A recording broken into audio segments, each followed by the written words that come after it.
All right. All right. Thank you for tuning into the Sistas Talk Podcast. I'm your host, Danny M. And today we have special guests, Miss Simone and Miss Pam from Phoenix and Company. Want to give a shout out to everyone? Hello. Hey, how So y'all today, doing? so today, we're going to talk about your company. We're going to talk about how you got started, what inspired you to create your company. I want to know your journey, into finding yourselves and deciding, hey, I want to come up with this company that's gonna dedicate themselves towards inspiring middle-aged women. I just love what you said to me when we first met. But before you do that, can you let them know a little bit of background about you? Okay, I'll start. My name is Simone Higginbotham. I am 49 years old. I am 6 months almost to the day out from being 50. Oh, wow. Um, I'm from Baton Rouge, Louisiana. Been here all my life.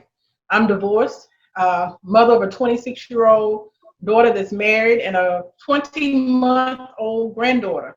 Her name is Harper, who is a handful. I've been working for myself. I've been an entrepreneur since 2013. And Phoenix and Company is not my first endeavor, but it's kind of something that I've been thinking about doing for a while because I found that women of color, and especially women of my age, in my age group, which is Generation X, we are meshed between the baby boomers, which is my mother's generation prior to us, and then my daughter's generation, which is the millennials. And you don't hear a lot about us. We're in the middle of either I look at us being caregivers. We're either at this point in our lives we're caregivers for our parents, and we're still caregivers because some of us still have children that are under 18 years old. So we're kind of just lost. We're a lost generation. To me, we're not getting what we need. So I decided. I kind of started thinking about it last year, but I didn't really move forward with it. And then this year in March, the pandemic happened. And it kind of gave me an opportunity because at this point I was forced to be still. We were on what they call lockdown, and I could think about a lot of different things. And I saw a lot of time, we became really virtual. Social media became like our outlet of getting out to really interacting with people with video chats and Zoom and Google Meet and things like that. So women started to talk. We started to talk. We had to basically, it forced us to come together. So when I thought about it, I started seeing, of course, you start seeing a lot of things on social media, internet period, about things like Ipsy and these other boxes and bags and things. And I was looking at this stuff and said, well, there's nothing in there for me. Especially not so much, well, nothing in there for me as being an African-American woman. When you go through and you do these websites and you look at what they offer, the things for the hair, things for skin, things for makeup, it was absolutely nothing in there that fit me and my skin tone, my skin color, my hair type. So, and also there was nothing in there for women of my age. That we're in the middle of a transition. Some of us are post and pre-menopausal. There was nothing on there offered for us. So I then, Pam and I would talk every day, and then I went to Pam. I kind of got everything straight in my head. Then I said, Pam, this is something I want to do.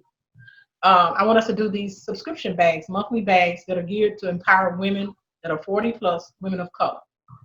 And of course, I kind of had to, kind of really Push into it. You're a little what? Pessimistic? Try to do that nudge, because believe it or not, Pam and I have known each other for a while. Our lives are very similar. The lives that we've kind of lived, all the fact that she's been in the military. The closest I got to the Army was the Salvation Army. So that's the only difference.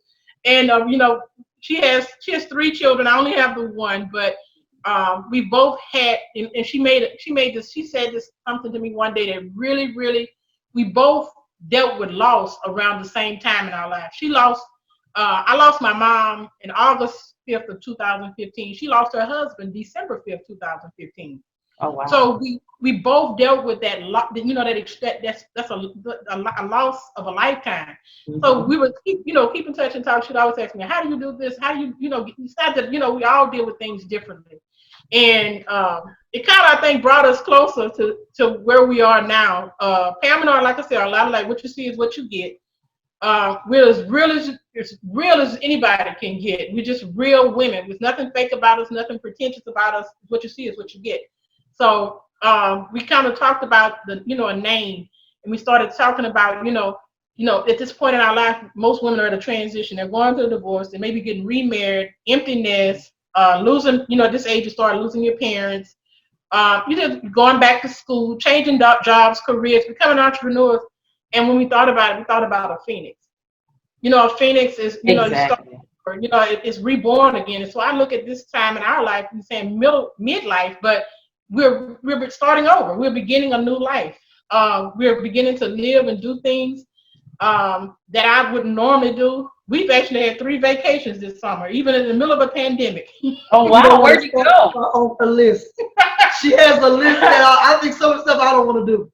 So we have this list of things that we want to do. Our bucket list.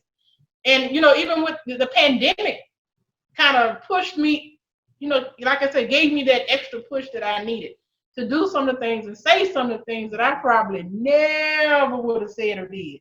Mm-hmm. But that's my perspective on how this came about.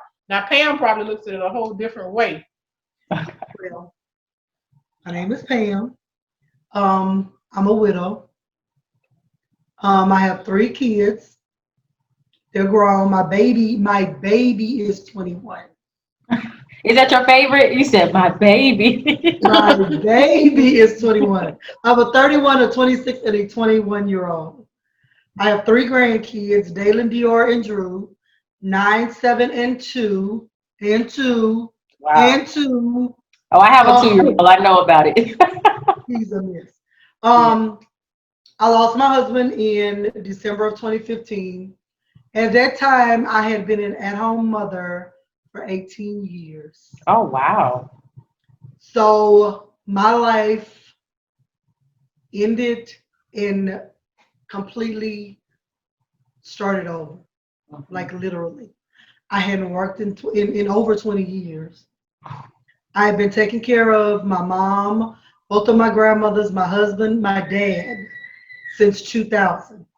And in the midst of it all, I forgot, or I ain't gonna say I forgot, I just failed to take care of me. So it kind of left me lost, where I had to find Pam again. Yeah. Because I didn't know what I liked. I didn't know what I wanted. I didn't know anything but taking care of everybody else. Mm-hmm. And then I had come to a point in my life where everybody was grown and gone, and I was alone. So I didn't have a choice but to try and figure Pam out, learn me. And I think that's been my hardest journey of this, this whole situation. But Simone came to me, and number one, I'm not shy at all. But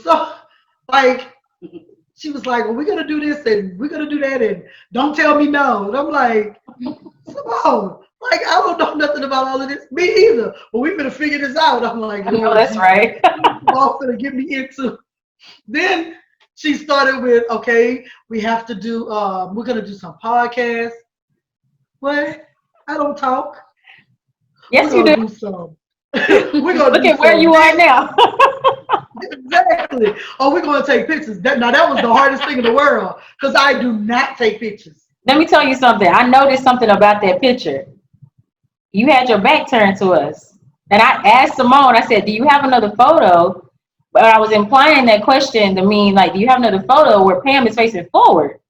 I didn't say the rest of it, Simone, because I figured, well, if they wanted me to have a different picture, they would have given it to me.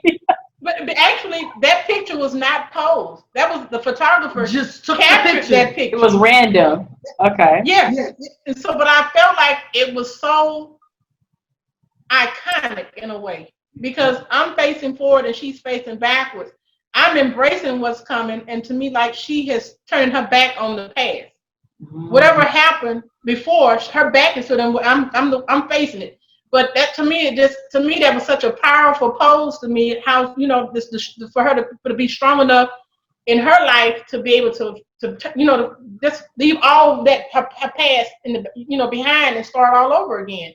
And me being bold enough to face it and look like I'm so comfortable with facing it. And a lot of women I find that are not comfortable about letting go of the past and moving on, and they're not comfortable with embracing it. And that's something that I had to learn how to do, because to be honest with you, like I tell people all the time, I have never lived more than 6 blocks away from my mother my whole life. Oh wow! So for that to happen to me, and to be honest, I thought I was going to die when she died. I just knew 6 months later I would be gone. But I was able to work through it. And one thing that dawned on me, I know she wouldn't want me to grieve the way that I started off grieving. So I think, and I don't even think to the day that I've actually really grieved, because I kept myself so busy till I didn't have time to think about it. I didn't have time to miss her, but I miss her. And I miss her the way, because like I tell people all the time, if anything, I miss her mouth. My mother had a way with words like nobody else had a way with words. Mm-hmm. And look, Pam say definitely. Give me an example. Give me an example of what you mean. Oh my God! I was always one of the subjects because she would get on me about getting on my husband. Oh, I see. Like, my husband had congestive heart failure, so like he wasn't supposed to eat certain things. Mm-hmm. Maybe he'd get around any way he could, calling Instagram, Messenger, Simone, he wanted peach cobbler or whatever. And Simone would be like, girl, you can't tell that woman what to say to her husband. Let him have what he wants. I'm not worried about it. Like, look, one night I remember coming home, he tweeted. Yep. My mother's name was Florida, like the state. So he tweeted, he told me, he said, Simone, tell Florida that I need a peach cobbler. Oh my goodness. So that's the kind of relationship that they had. And like I say, I knew her husband before I knew her. Because okay. So he was like family. Yeah, we grew up in the same neighborhood, and he would play with my younger brother. And my mother knew him, and like I said, since he was a little boy. So that's our attachment was to him. But she would give Pam, all kind of. I said, Mama, do you realize that is Pam's husband? Right. But anything he ever called, if he wanted her to bake or whatever, she did it. She did not deny him. And he would pick it up and take it to work with him and put it at the job. So y'all used to get into fights about it. Basically, you would try to tell him, hey, you can't have that, and he'll just go around you and go get exactly what he wanted. Oh yeah. So that's interesting. So how do you feel about that, looking back on that now? We're talking about it today, but just reliving that and thinking about it, is there anything you feel that you could have done differently, or anything you feel he could have done differently? Because, heart failure and heart disease is probably like one of the top killers here in America. Well, not really, because first thing, his heart failure wasn't because that he wasn't doing what he was supposed to do. It was because when he first started having problems with his blood pressure, the doctor that he was seeing could never get it under control. So by the time we got to a doctor that could really deal with it and got it under control, his heart was already damaged. I see. So that was the first thing. The second thing was, my husband lived a lot longer than most people live that has congestive heart failure. They give them 5 years. My husband lived about 8 or 9 years with congestive heart failure. And the heart failure is not what killed him. What killed him was he was on a blood thinner, and he had an aortic dissection in September before he died, and it weakened his heart even more. Oh my. So I'm so sorry to hear that. May until December, we were in the hospital 9 times, and in those 9 times, every time he went, he stayed just a little bit longer. Wow. Well, guys that are listening to this show today, make sure you guys are checking on your people that have blood pressure issues. It's a very, very serious situation that definitely needs to be handled appropriately. That's the takeaway with this conversation. Yes, yeah. So, wow, you guys have definitely been through a lot. Thank God you guys are so close after all this time. You guys are like lifetime friends, it sounds like. So Yeah. that's pretty awesome. We highway friends. Yeah. But I mean, at least you guys are partnering with each other. You guys trust each other, That's hard to find these days, is what I'm saying. If you don't, a lot of people don't want to go into business with family. They don't want to go in business with their friends because they feel like, oh, it's going to mess up the friendship. Did that ever cross your minds, either one of you, when this was coming up? When you guys were developing? I'm going to say for me, no. Let me tell you why. I guess when a lot of people, I look at things when people, I'm going to say Pam is probably, it's very few people, and Pam knows me and my daughter can tell you the same thing. It's very few people that I trust. And I'm going to be honest with you, I trust Pam with my life. And that's a big deal. That's a big thing. I don't have people that I share DNA with that I would say that about. Exactly.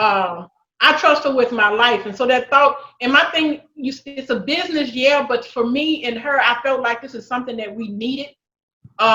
Because I feel like we need this as much as other women need this, because by us being able to share our experiences, our ups, our downs, and then it's always somebody that is actually they're going through the same thing that you're going through, or they've been through it. My biggest thing is to create a sisterhood among women in our age group. And that's something else that our next step with doing this is going to lead to. Once we can get to a time and a place to where we can get back to at least some more normalcy, whenever that's going to happen, we want to have the opportunity that women can come together and have where you can talk about, conversation, chats about, how we're feeling, what we're going to, topics. And a lot of times we don't have anybody to speak to, especially women our age, sexual health, mental health, relationships, dealing with your adult children. There's so many things that we have so much going on. Yes. At this age till it's unbelievable. I had no idea. I used to think about my mother when she was my age, and she used to be saying certain things. I'm saying it can't be like that. It can't be all that. It can't be that bad. But now I know because I'm living it. Yes. One thing that I think about all the time, she used to complain about saying her knees bothered her. Let me tell you something. Girl, if I could take mine off and set them on the side of the bed. Basically, I love the fact that you're bringing to light the challenges of being a midlife female. It's not easy. And you know what? We find a way around it, but it's like you have to sit on the side of the bed in the morning and you have to warm up like a 1963 Chevy. You have to talk your way out of getting out of the bed. You have to, because the moment that you move, you hear the crackling and the popping, and that's why when people say, oh, age is just a number, there's nothing wrong with being this age. Don't get me wrong. I love being 49. I would never go back to being 29 or 19. Let me tell you. Rice Krispies, Snap, Crackle, and Pop, they're my best friends. Listen, young people's knees pop too. Y'all are not alone. No. Y'all are not alone. I promise you. Girl, when you roll over the bed and that alarm go off and you be like, Lord, I gotta move. Like, where's my WD-40? I'm gonna tell you what, enjoy it, because when you turn 40, your check engine light gonna come on. Your check knee light gonna come on. And I cannot believe, I don't even know when it happened. It was such a gradual thing. I don't even know when it happened. And like I woke up one day and my knees were just like there was a test in your back. Yes, exactly. So these are some of the things that we contend with at this age, but we can make light of it. We don't wallow in it, the fact that our knees are bad. We find ways around. We enjoy life. We have the time of our lives. Look, we have another friend. Her name. Y'all are rolling with the punches. Yes. So we use wagons. We use scooters. We use whatever we can to get wherever we're going. We don't it's interesting. I have some questions for you guys. Now, let me tell you something. I refuse to use that scooter in the store. Now, she don't mind. I just can't do that right now. What'd you say? Miss Pam say no shame in her game. With the pandemic going on, I don't go in the store that much for anybody to really see me. Yeah. Because we done learned Girl, learn curbside. I'm telling you. Right. Curbside is your best friend. I know that's right. Or get it delivered. Get it delivered if you can. I have some questions though, because Simone, you touched on some things. You talked about midlife, and a lot of times growing up, we hear the term midlife crisis. So can you give me from maybe your experience or people that you know, Miss Pam, feel free to engage as well. What are some signs that you guys know of, either personally or through experience with other people, that indicate a person is going through a midlife crisis? What is that? What does that even mean? See this haircut? Uh-huh. You see mine? So that's considered a midlife crisis? I mean, what inspired you to cut your hair? Look, in my 20s, I would have never cut all my hair off all the way around my head. Girl, you're trying to reinvent yourself. You know what I'm saying? Like, okay, I had been out of the dating game. Okay, Simone. Mm-hmm. We had been out of the dating game for 20-some years. Yeah, that's a long time. What I'm saying? Yeah. Like, today? It's kind of like you were frozen because you were like in a marriage and everything, taking care of family. And then when you came out, it was like the Jetsons. People were in flying cars, everything like that, right? That's how it was. I can imagine. Today, or nothing like the men of yesteryear. Right. And then they don't have no filter. Girl, they could be 21 years old, and you tell them, oh, I'm 52. Oh, age don't matter. They don't care. No, they don't. They don't care. I'm about to be wrong. You can get it. You can get it. You can get it. They don't care. Then you don't realize that a lot of people that have been in long marriages, like 20 and 30 and 40 years, you know what your husband expected. Yeah. Whether it was mentally, physically, emotionally, sexually, financially, you knew each other enough to know what they expected in all of these fields. Right. And then you go out and then you try to date, and then you got all of these different personalities, I guess you want to call them. Yeah, that's it. You want to call them personalities different types, or demons. Different types. That too. How about you want to call them personality or demons? Like, Yes. And then you also have to try to remove yourself from the norm. You know what I'm saying? Like, I can't expect this person to be like my husband was, because this is a totally different person. Mm-hmm. Like, I didn't work. Like, my husband worked, and then to go from not having to work to go back to work, I hadn't worked in 20 years. Right. My husband brought home about $1,500 a week. To bring it home when he passed. My daughter's check was $1,400 a month. Oh wow. Yes. Then so much when stress. She started college, it went to zero. Mm-hmm. And then it went to negative because she's like spending because she's in college. Wow. Mm-hmm. These are things we don't think about.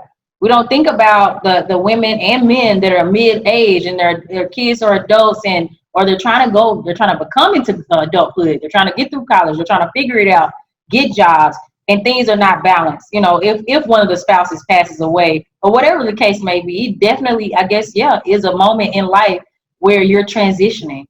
You're going from phase 2 to 3 or whatever phase you were in, you're going to the next phase. And I never thought about my awakening, if you want to call it, like a year and a half, 2 years passed by me before I had even realized that a year or two had passed. Mm-hmm. And my daughter was getting ready to go to college. She had signed a paper. She had one more paper that she had to take back to school or get back to the school. And this was like the beginning of June, middle of June somewhere. She came in and she got in the bed with me and she said, Mama, like, she said, I'm not leaving. I'm like, what do you mean? She's like, I'm not leaving. She said, because I can't leave you like this. I was like, what do you mean leave me like this? She said, I have never seen you not thrive, like not want, not nothing. You just existed. Mm-hmm. She said, and I can't leave you like this. Excuse me. I said, I'm going to be okay. She said, no. She said, if things haven't changed, she said, I have to turn this paper in by July 15th. If things hasn't changed by then, I'm not going. She said, and before I get out of this bed, she said, I'm going to leave you with one thing. She said, at this moment, you have to decide, this is my 17-year-old going to make 18, whether you want to live or whether you want to exist. Let me tell you something. These Generation Zs don't play, honey. They don't play. She's a Gen Z. If you're going to exist, then I'm going to be here with you. Mm-hmm. And I'm laying there, and I'm like, well, who am I to take away things that she needs? You know, I'm her mother. I'm supposed to be the one that's pushing her forward. You know? But instead, I'm laying here and I'm stagnant, but I still was lost. But you know what? I had to push myself and find the I ain't gonna even say the knowledge, just find something to keep me going. And that was it. You know, I used to lay in the bed and be like, God, like, what is my purpose now? What am I doing? What am I gonna do? You know, what next? And I mean, that's what did it. Even though, you know, I had grandkids and I have a son that's 31. I have a daughter. I still couldn't figure out where I was going. You know, what was I doing? Because even in the midst of me taking care, taking care of everybody else, I failed to take care of Pam. Right. And that's so deep. What we do. And the other thing is, me and Simone made this deduction. She said, you know what? At this age, most women or most men that are starting, the children are left, they're just beginning to take care of parents or grandparents or whatever. We lived our life backwards. We've been taking care of everybody, you know, in the beginning, all the way through our younger years. And now we're older and we have nobody needs us. But you do have people that love you, because your daughter at 17 is a pure reflection of that. And she let you know where she saw you slipping. And she let you know also that she wasn't going anywhere. And that's the highest testimony of love that I've heard in a long time. So while I understand what you're saying, just know that you guys are loved. You guys have your children, your grandchildren, and they are going to be there for you to support you. And I hope that somebody out there that's listening to this show today realizes that, because you just never know what mental space somebody's in. You know, maybe they're going through that midlife crisis. But just to know that when we're feeling in that moment that, oh, nobody cares, nobody has my back, I don't want to bother anybody. It's not that you're bothering anybody. I just feel like people need to realize it's okay to ask for help. You know what I mean? Whether it doesn't have to be financial. Right. It doesn't have to be financial help. It could just be like, you know what? I just want you to come over, sit on the couch with me. Let's watch some TV and let's watch a movie. Correct. Yeah, that goes a long way. It goes a long way. So I'm grateful that your daughter said that to you and woke your spirit up, woke your consciousness up. That's amazing. Exactly. And that's like always, Pam and I would check on each other periodically. She would call me, and sometimes I just call to check on you. What you doing? I say, oh, nothing. You know, and like I said, I lost my mother in 2015. Anybody know me? If you saw me, you saw my mama. Right. And then in 2017, my daughter got married, and that just left me a complete void, because she's beginning a life of her own. And then I felt in my mind, I'm saying, Lord, I don't have anybody or anything. So then I realized then at that point, you know, just when you have to start, you have to create your own life. That's right. That's what a lot of times I think women, we get stuck in thinking that because, you know, your kids are gone or you're divorced or whatever the case may be, that you feel like that you're lost or you're stuck. But that's why I came to the realization really quickly. I have to create my own life. And that's what I've done. I have friends. We go do things. We every night, like I said, there's another Pam. I have two of them to contend with. It's another Pam. And three of us. We're on Facebook video messenger at night. We have conversations that's crazy stuff. And you tell you just, I'm gonna say this and it will make you laugh. For some reason, I had an early morning this morning, and I kept trying to go to sleep last night. Every time I would kind of doze off, my phone would ring, would be somebody. So I posted on Facebook. I say, for the last couple of hours, I've been struggling trying to get to sleep. I said, now if this phone rings again, The only way that I'm going to answer it if I know that Florida Mae Higginbotham is on the other end. Yeah. So the other Pam, she must have saw it. She calls and rings my phone. I didn't answer it. I saw the text this morning. She said, I know you saw me calling. Yeah. But that's the kind of stuff we do. And I mean, like we said, we travel together. We plan to travel, really travel. We've been taking little short trips. We haven't really ventured out far because of the fact of what's going on. But we do. We have, I mean, if you wouldn't believe a couple of weeks ago, the little trip we had, the fun that we had, we didn't go anywhere. We didn't tour anything. We got an Airbnb and we had conversations. We talked about things because we're all going through something. Now, Pam is married. Pam is married, but her husband drives trucks cross country, so he's gone a lot. So, and I think Pam is what, 53? Somewhere around. Yeah, I think we all in the same age group. She's a little, we all in the same genre. But I say I'm the baby of the group. But I always tell her I'm the baby of the group. But yeah, she the baby. Like we have to treat her like the baby. And she can't hang with the big dogs. And I agree with that. I don't find that. I showed up. I can't hang with the big dogs. I'm getting there. It's a slow process, but eventually I'll get there. Yeah, I'll get there. But let me ask you guys. You guys sound like you guys have fun. So let me ask you about with Phoenix and Company. Are you guys going to offer opportunities for women that are in the same age group or nearly in the same age group to go traveling together? You know, really get out there and start relaxing and having a good time. Yes, ma'am. Yeah, we want to do like one of the things that we want to do is when we do our little traveling adventures, we want to do like journaling. Well, we want to do like live journaling. We want to do that. We want to have like little round table talks. Yeah. You know, live round table talks when we travel. Like we've been talking about a lot of things that you know, like we have a journey to the end of the earth. It's coming. I love it. I love it. Because the storm came, but it's coming. And also, please give the audience an update on how you guys are doing. Since the storm happened, I hear that there's more storms coming in. So let us know how you guys are standing. We weren't, the area of Louisiana where we live, we weren't really affected by the storm. Laura really basically destroyed Lake Charles. Lake Charles is destroyed that city. Like there is no electricity. There's barely That's what water. I hear. There is the infrastructure is destroyed. Nil to none. Wow.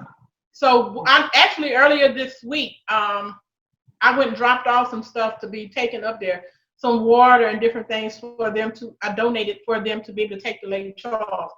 So if anybody out there in the virtual world see fit, you know, try to get with some of the officials here or anybody that are just trying to find a way to help them because like it hasn't even been on the national news.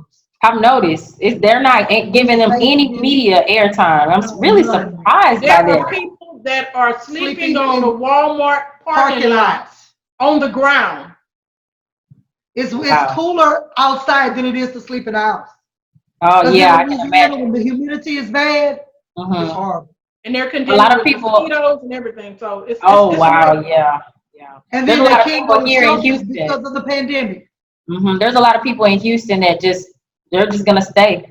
I mean, because they don't have anything to go back to. Nothing to go back to. There's nothing to go back to. Right. My goodness.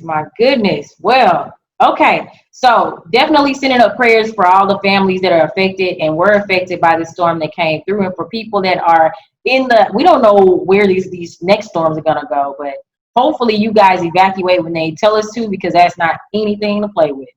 I don't play around with that. So we'll get into the next question. So you guys have products, you guys have services that you're planning on offering. Would you like to share some of the ideas or concepts of your products that you guys are going to provide to your female? Is it going to be a female base, or is it going to be a combination of females and males in their mix? Well, right now we're starting out with female. We're working with the females, 40 plus, women of color, everything. When you go to our website, which is www.phoenixandco.net, you'll be able to go, and there's a questionnaire for each woman to complete. Your bag will not be like anybody else's bag because it'll be designed just for you. So we ask questions that let us know what is it that you're interested in.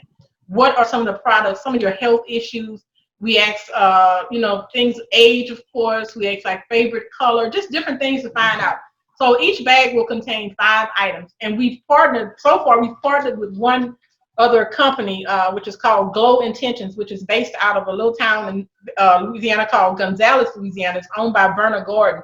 And she's partnered with us. Her products will be in there. She has the natural products that'll be geared toward for post and pre-menopause. It'll be bath, scrubs, soaps, salts. It'll be just a whole bunch of different things. So like I said, whatever your issue is, if you have something that from her line of items that can be used with a beard, but we also have like cosmetics if they're interested in something for their hair, books, journals, planners. I mean, just all types of little things. And each bag will consist of a letter from Pam and I, and it'll be a letter in there, and also it'll be an affirmation.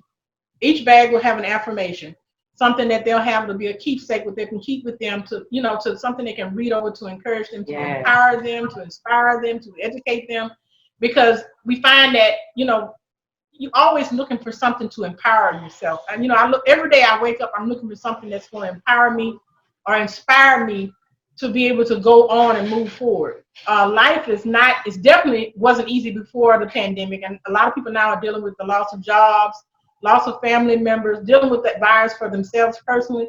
So that's one of the things. It's a monthly bag you subscribe to, and like I said, 5 items, and we're going to be adding some add-on items too this year.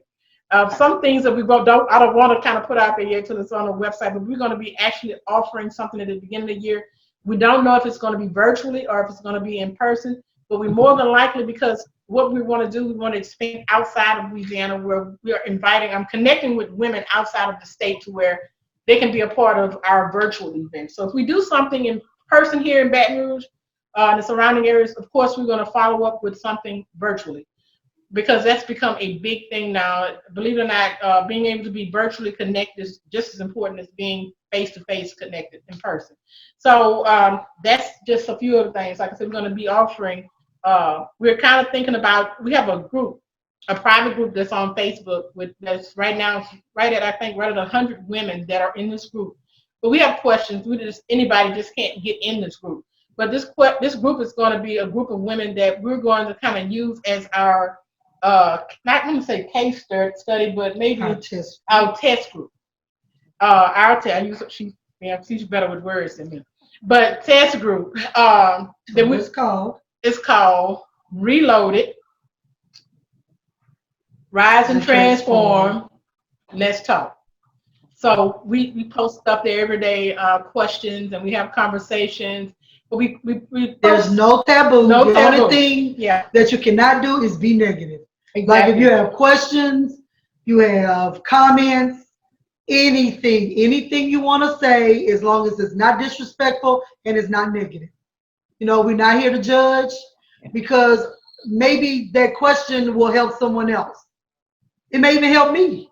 Maybe a question, or the answers that are given may help somebody else, get a little further or experience or be willing to experience something different. Women, when you leave things that you are what we call the norm and step out of your comfort zone, you learn more about yourself than you ever thought you would ever know. There's things that you never thought that you would do, things that you never thought you would say, places you never thought you would go. Like I was in the military. I did 7 years in the military. I love to travel. I'll go around the corner if it's a vacation. Like, okay, we're having a staycation. Okay, I'm coming to your house. We good. Like people have to realize now that you have to learn to live in the moment.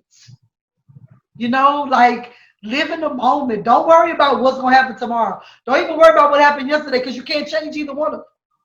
True. You can't change it. I'm learning to just live in the moment. Like it is what it is. And the one thing I think another thing that kind of connects me and Simone so much is that we are two of the realest people you can ever be. Sometimes too real, but we are some of the realest people. Like there's really no filter when it comes to us. Right. But you kind of learn your environment and learn where to filter. Right. If you know what I mean. Mm-hmm. You know, and it's kind of hard to do that even outside of our little circle. I think, and some things I've noticed as of late that I say, and my daughter's with me, she'll look at me like, what the, like, did who you is she? did you just say that? Who is No, that? something I will say now. I think she notices a change in me, and it's at some point in time. I think recently she kind of feels some type of way. When I say feel some type of way, and she's in the room right now, she's shaking her head no, but she does. Yes, she does. Yes, she does. Okay, what do you say? Because she's so used to me being at her beck and call, and so used to me always being there. But see, now I've created a life outside of her. She don't even know how to handle it. I've always been a person that's been there for everybody but me. My mother became ill when I was 30 years old. Wow. I cared for my mother from the time I was 30 until she passed when I was 44 years old. Mm.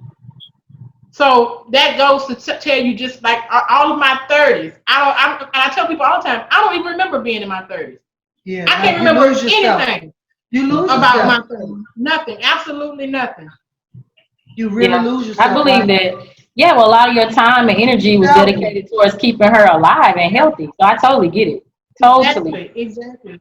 Mm-hmm. So at that, being at 30, and I had a 7-year-old at 30, just divorced, and then had, taking on the responsibility of caring for my mother.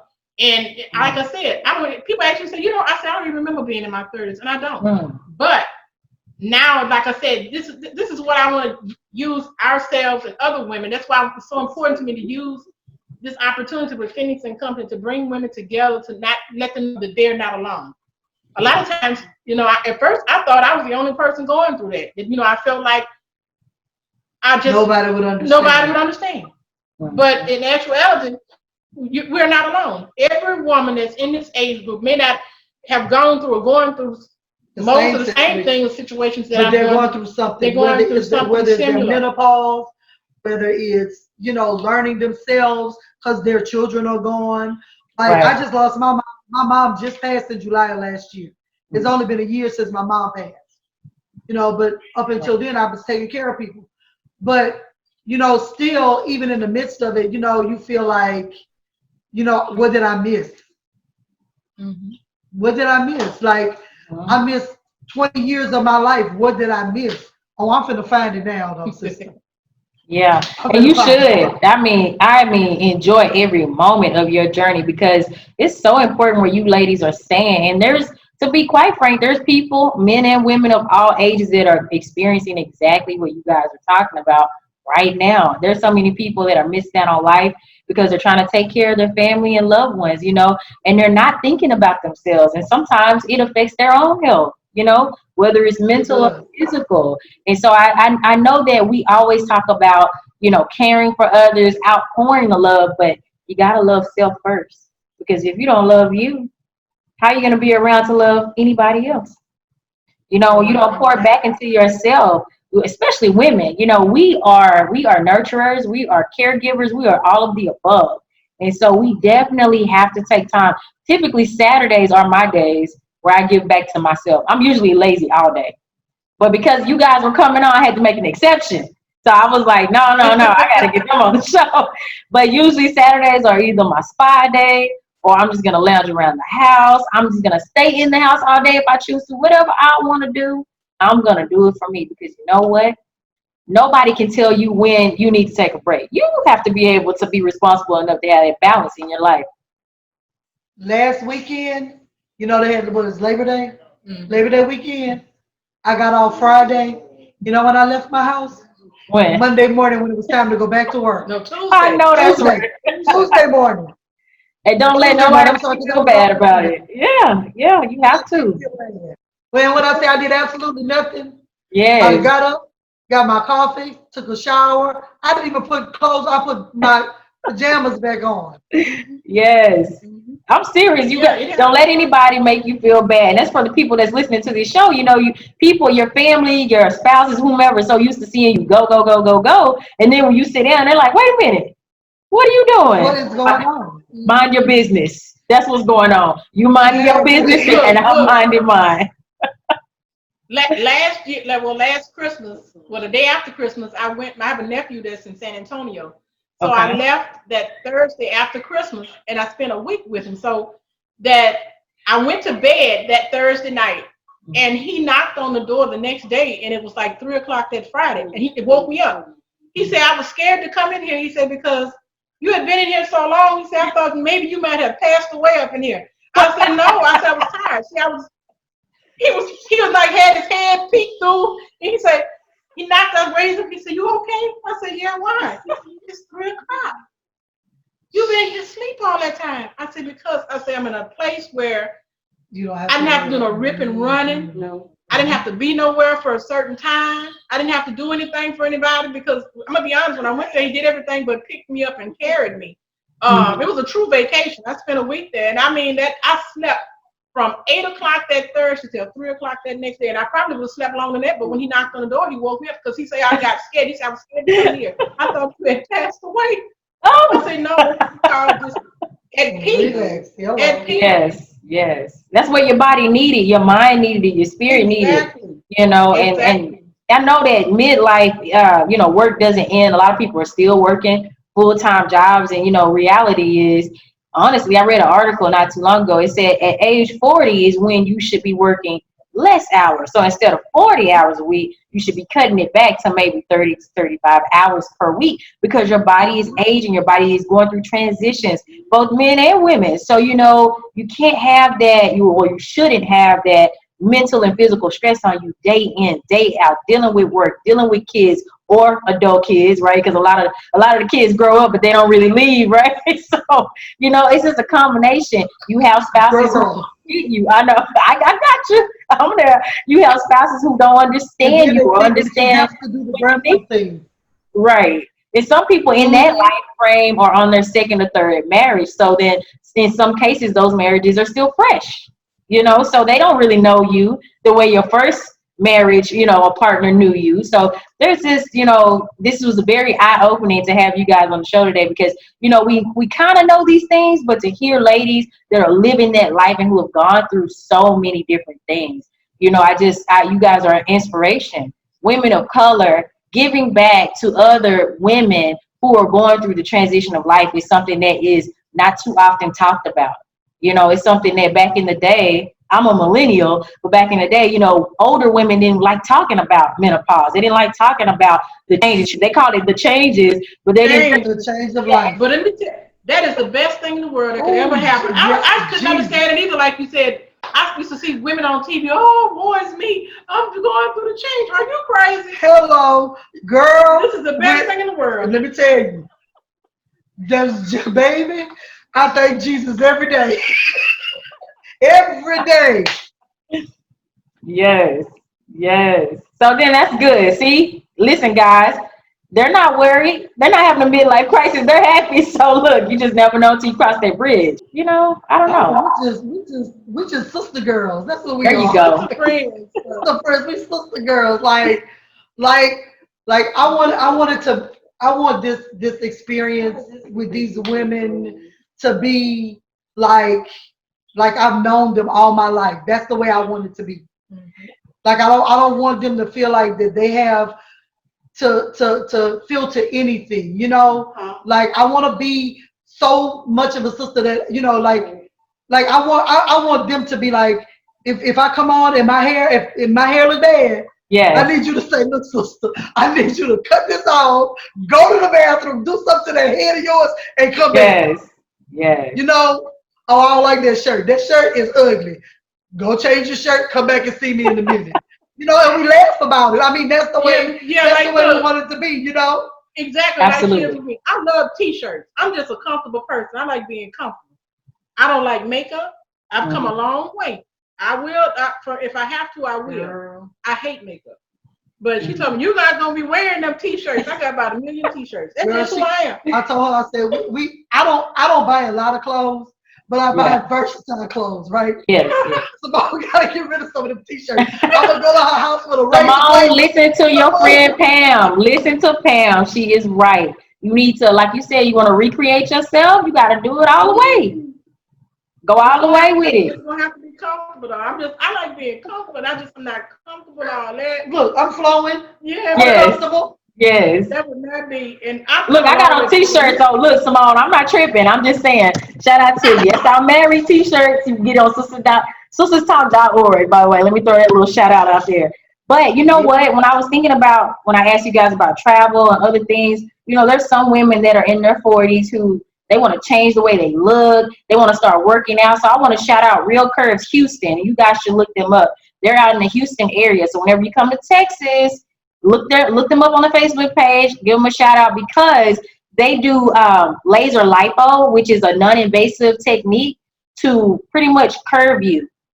So yeah, anywhere on the body. If it's, you know how we have the little extra meat, you know, between the breast and the armpit, they do it all. The thigh area, all that. So that's your love handle.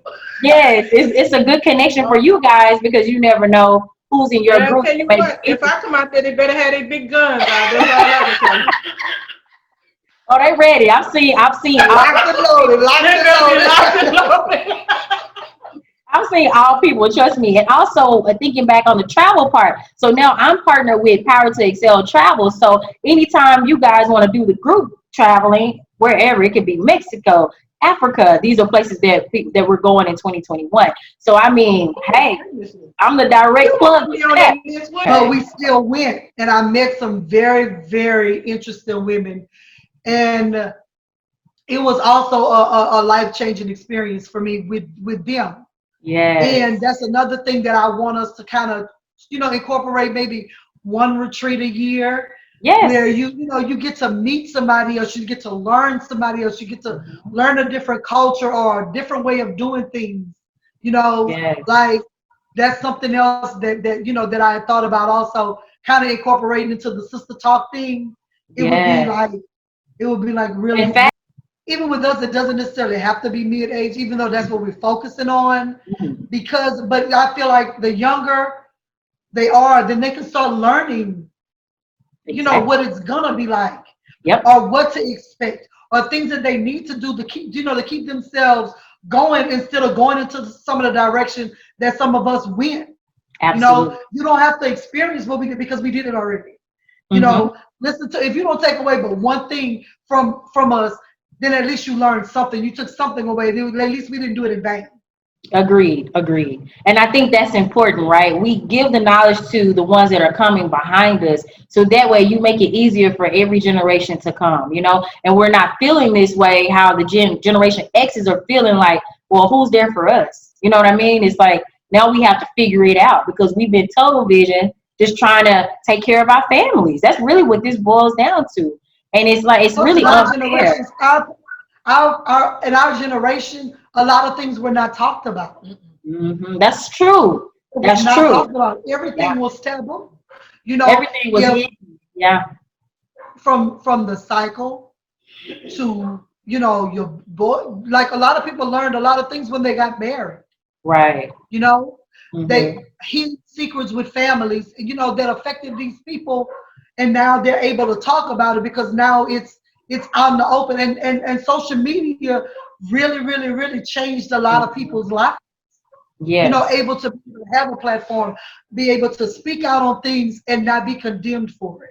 You know, even though we are still going through civil unrest in other situations, it still is open doors on a lot of other things that people were afraid to talk about and were condemned for saying or doing before.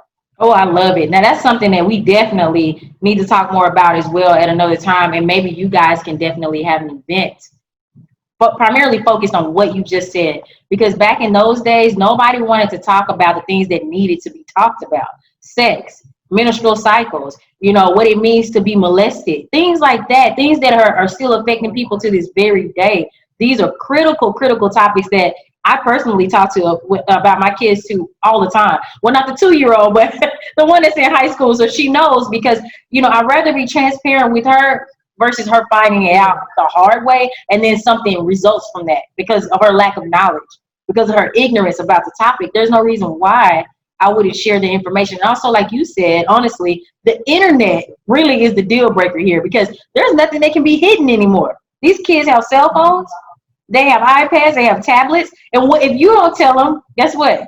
The internet will, or the friend will. You know, back when I was growing up, my friends told me the internet was there, but it wasn't popping like how it is now. So now our Generation Z's, they just, you don't want to tell them. They're like, I'll look it up myself, you know? So it's just a different time, different world. And I really love what you ladies are doing. And I'm so grateful that you guys chose Sistas Talk Podcast to be on our show today, to share your experience, to share your development. I'm glad I know you guys on the beginning of this journey, because, you know, I really see some big, big things coming out of this. Thank you. Thank you. Thank you so much for having us. It's been Definitely. really fun. And before you guys go, please let everybody know where they can find your website, any other additional information about your products and your services. Go ahead and shout those out right now. Okay. Well, our website is, of course, www.phoenixandco.net. You can follow us on Instagram at Phoenix, which is, well, not Phoenix, but PHOE _ Nix, NIXCO. And also you can follow us on Facebook at Phoenix and Company. We're always doing some fun things on our social media. We ask questions that will create engagement. And also, if you have any interest in possibly joining our Facebook group, which I say is our test group for our products and services and giveaways, also, you can email us at phoenix.co71@gmail.com. Awesome, awesome, awesome. So as I always say, thank you guys for tuning into the Sistas Talk Podcast. I pray you guys have a blessed Sunday. We'll be back on the air next Sunday with a new special guest who actually does a lot of skydiving, but not the kind of skydiving you think about when somebody's jumping out of a plane. She straps down to the front of the airplane and she's just flying mid-air with no protection. So make sure you tune in next week, Sunday from 3 to 4 p.m. Central Standard Time. Make sure you download the app. Go to Google Play or Apple Store. Type in Sistas Talk Podcast, and you'll see our logo pop up on the app. So thank you guys for tuning in. I hope you learned something today. Make sure you check out Phoenix and Company. Have a blessed day.